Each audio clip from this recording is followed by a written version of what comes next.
Please give a brief introduction about yourself. So my name is Shakti Dubey. I belong to Prayagraj district of Uttar Pradesh. I have done most of my education and schooling from Prayagraj itself. I did my graduation from University of Allahabad, and further I moved to Banaras Hindu University to complete my post-graduation in biochemistry, which I have completed in 2018. Since then, I have been preparing for the civil services examination, and this is my 4th attempt at UPSC. Shakti, you are so passionate to join the civil services. Civil services, if you ask me my opinion about the civil services, it is a very complicated service. Perks are not commensurate with the efforts you make while working as a civil servant. Decision making is pretty slow and all that. Still, you are wanting to join the civil service. Could you give me a plausible explanation for this? Yes, sir, because looking at the career option that I was looking for, it was basically coupled with my personal growth and development, along with having the power to empower the people in the society to bring changes at the societal level. So according to that, I think UPSC provides, civil services provides that opportunity to work at the ground level, to understand the problem and to design policies, etc., that can help for the betterment and upliftment of the people. So this is what has attracted me towards the civil services. So you want to empower the people who are not otherwise empowered. Suppose you are posted as district magistrate of Prayagraj. How do you skill the youth? So first and the foremost thing with respect to skilling the youth is there is a need to first analyze the issues that are there in this district, first thing. Second thing, we need to understand the gaps that are there in the people, what is required, and accordingly there are also certain government programs that government has started, like the Kaushal Vikas Yojana, etc. According to that, people can be made aware about government scheme and they can be enrolled for the same. For their that can help them in giving the skills for employment as well as for their overall development as a society and economy of the district. And how will you empower the women in your area? So there are certain specific issues related to women if you look at Uttar Pradesh in general and Prayagraj, of course. First and the foremost problem is the lack of participation of women at the leadership position, both in the social as well as in the political sphere. Second thing is there is still the patriarchal mindset that is entrenched there. We see the problems of son meta preference that is still going on. So there are first and foremost thing is to focus on the education for women, so that they are aware about their rights, they are aware about the policies and schemes that the government is coming up for them, so that they can better understand their abilities, their capabilities, and can come forward. What steps will you take for women's safety? So for women's safety, I think for certain things like, first is awareness of the women about their rights, first thing. Second, we can have for the safety and security, another important thing that can be done is installing CCTV cameras, so as to make them secure while they are traveling or while they are out. Second thing is there can be the laws related to the sexual harassment at the workplace can be properly implemented, having internal the complaint committee, etc., so that women, they are comfortable in working. Apart from that, if in order to engage the married women, etc., in workplace, we need to have proper policies related to the crèche facilities, etc., and proper leaves also should be provided to women so that they are able to manage their work-life balance. They can have a proper work-life balance. Talking about the health system in our country, do you think that India should go for health for all or insurance for all principle? Sir, I think they are having its own importance, both the thing health for all, insurance both.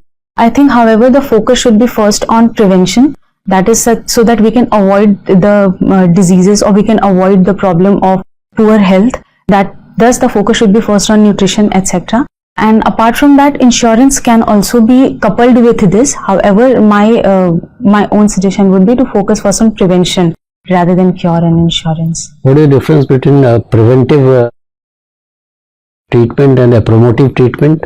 I think preventive treatment is the basically steps like vaccination or immunization, and also awareness among people, ensuring cleanliness, etc., so as to avoid the disease at the first place. Promotive is in case the disease, there are certain disease that are spread, for example, anything like cancer, etc., in women are very prevalent, the breast cancer or cervical cancer, etc. then proper treatment should be available so that they are able to avail those treatments. They are affordable as well as accessible for them. Thank you very much.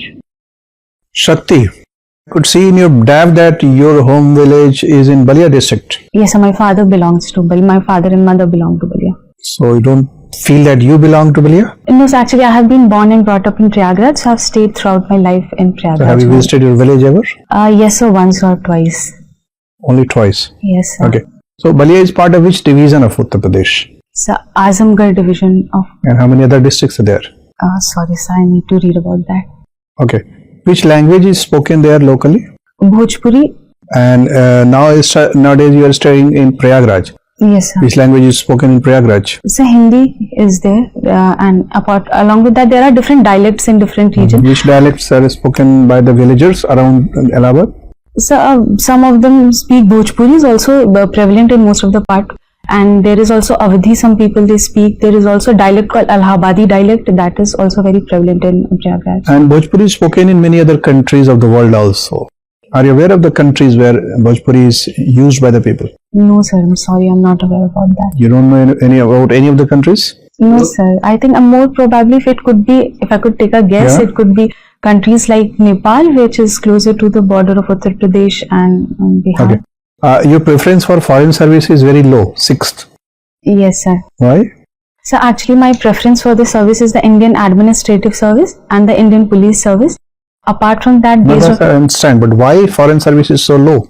but based on my limited knowledge, I have arranged because I had to give preference to different services.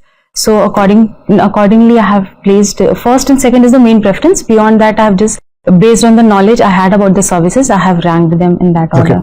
Okay. Which institutions in the world are called Bretton Woods institutions?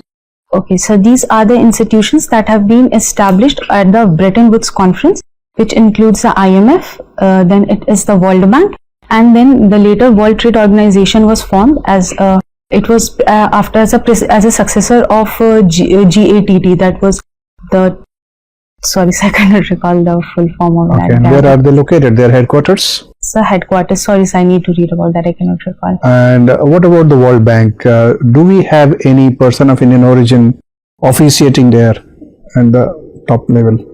Sorry, sir, I'm not aware about that. Okay. Have you also heard about Financial Stability Board? FSB, yes, sir. I have heard about the Financial Stability Board. So this basically looks after the. So I've heard about it, but I need to read. I'm not aware. What about World Economic Forum? World Economic Forum. Yes, it is an international or multilateral organization that looks across the economy of the world, and it basically provides information related to that only. Is it an agency of the UN? No, sir, it is not an agency of UN. So what kind of institution it is? It's an independent autonomous institution. Okay. And why they are in news? So I need to read about it. I'm sorry. Do they have their annual conference sometimes in January? So I'm not aware about that. I will need to read about it. Okay. And you like playing badminton? Yes, sir. Recently I have developed an interest and I'm trying to explore this sport. Can you tell us many of the famous badminton players from Uttar Pradesh? So from Uttar Pradesh. Names of 2-3 players? So if I'm not wrong, Saina Nehwal. Is he from Uttar Pradesh? Sorry, so I think I just know some prominent badminton players in general, like Prakash Padukone, Saina So Nehwal. I'm talking about players from Uttar Pradesh. No, sir, I'm not aware specifically from Uttar Pradesh. My final question. What's the difference between E. coli and B. coli? So these are two different strains of the bacteria that, so exact difference I'm not aware about. Anyway, thank you.